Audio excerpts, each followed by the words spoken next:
박근혜 전 대통령 탄핵 국면에서 작성된 기무사의 계엄령 문건을 공개한 군 인권센터가 추가 폭로를 내놓았습니다. 사건을 수사했던 합동수사단이 문건의 작성 경위와 관련해 지금까지 알려진 것과는 다른 증언을 확보하고도 제대로 수사하지 않았다고 주장했습니다. 송재인 기자입니다. 기무사 계엄령 문건을 수사한 검찰이 지난해 작성한 불기소 이유 통지서입니다.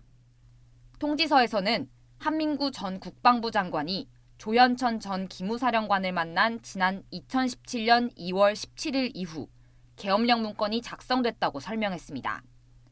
하지만 그보다 일주일 전 기무사가 문건을 작성하기 시작했다는 폭로가 나왔습니다. 군인권센터는 복수의 제보자로부터 2월 10일 조 전 사령관이 실무진에게 문건 작성을 지시했다는 증언을 확보했다고 밝혔습니다. 이 지시에 따라 엿새 뒤 손으로 쓴 5장짜리 문건이 보고됐다고 덧붙였습니다. 그런데 2월 10일 당일 조 전 사령관은 청와대를 방문해 김관진 전 국가안보실장을 만나기도 했습니다. 군인권센터는 이런 정황을 근거로 청와대 연루 의혹을 다시 제기했습니다. 계엄령 문건의 발달은 한교안 권한대행 체제하의 청와대에 있다는 점이 합리적인 의심을 통해 추론될 수 있습니다.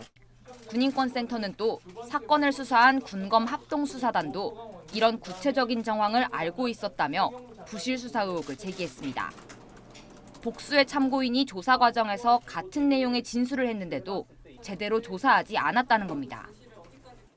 위 제보자가 모두 사실이라면 검찰은 조현천이 없어도 충분히 사건의 전모를 밝혀낼 수 있는 상황에서 수사를 중단하여 센터 측은 또 검찰이 확보한 계엄령 문건이 모두 10가지 종류인 것으로 알고 있다며 검찰의 해명을 촉구했습니다.